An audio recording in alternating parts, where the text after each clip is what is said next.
Hi, my name is Shannon Presti. I'm the Director of Teen Leadership Initiatives for the YMCA of Greater Oklahoma City, and today's session is called the Fallback Plan.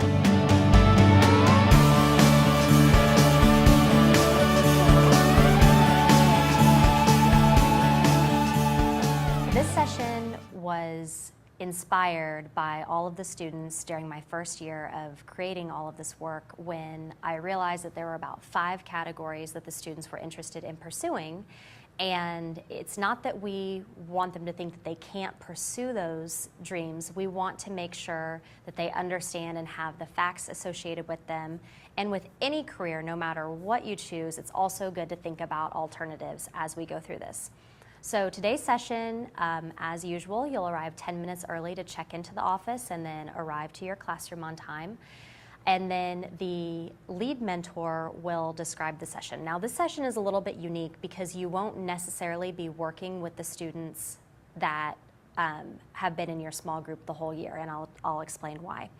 So we have 5 careers that the students typically choose to pursue. That includes being a professional athlete, being a professional entertainer, whether that's an actor, singer, model, something of that category. Being a professional career, which is what I call having a master's degree or higher, which includes being a doctor, lawyer, engineer, architect, so on and so forth. And then a lot of students want to pursue nursing, so that's the 4th category. And then the final category is being an entrepreneur and creating your own business. So what the lead mentor will describe are those 5 categories, and then he or she will ask the students to think of the one career out of those 5 that they want to pursue. Now, you might have somebody in there that wants to be a school teacher, and that's all they want to do. Just ask them to go ahead and choose one of those 5 so that they can learn about that career, maybe for their cousin or for their brother or sister who might want to pursue one of those careers. So each mentor will represent one of those categories, and the students will then go and work with, so let's say that I am representing professional athletes. So the students will come and work with me, and I might have 2 or I might have 8. So the session or the categories and groups might be a little bit lopsided this time.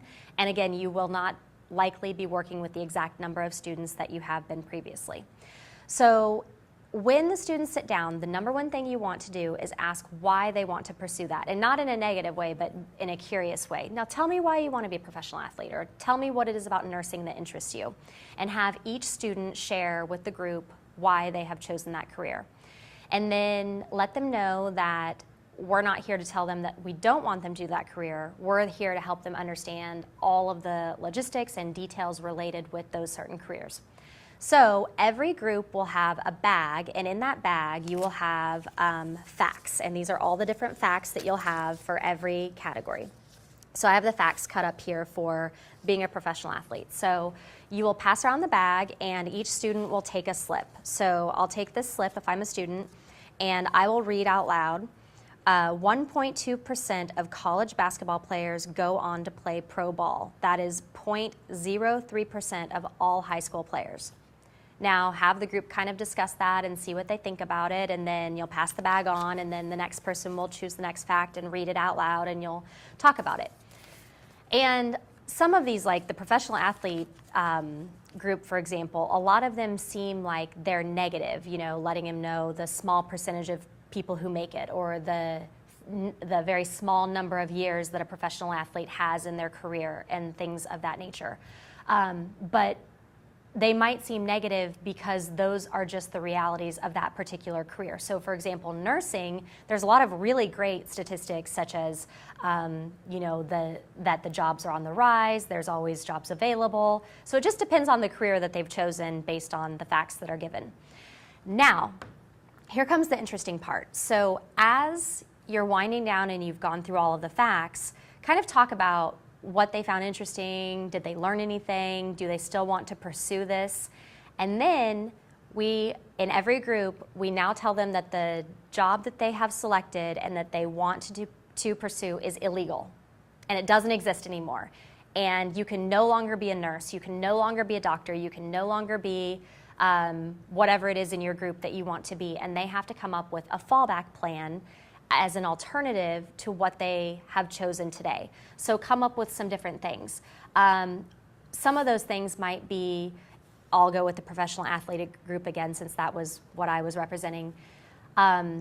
Maybe going to college on a basketball scholarship, but majoring in education. And that way, if it doesn't work out to go pro, maybe they could teach high school health or PE or something, and then they could coach. Or maybe if you are if you want to be a sports agent, you could, if you don't make it to pros, you could go on to college, go on to law school and become an agent. So there's many things that you can talk about, even if they, within their own category, want to kind of stick within that, that field. There are many different things within those fields that they could pursue.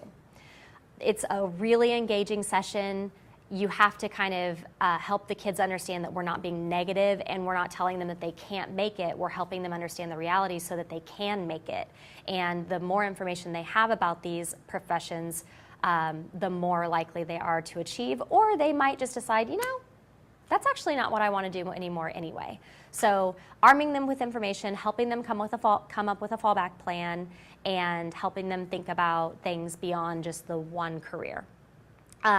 If you have time at the end, it's really great if each group can share maybe 4 or 5 facts about their profession, because there might have been somebody who really wanted to be an entrepreneur and a professional athlete, but they had to choose one or the other. So that way they can learn about multiple careers that day and some of the facts related to it. So if you have time, go ahead and share. And if you are a lunch school, go ahead and start serving lunch and then do your recap while you're eating. If you're not a lunch school, do your recap and maybe talk about what they learned from the different groups, or continue the conversation about what they'd like to do in their future. Thank you.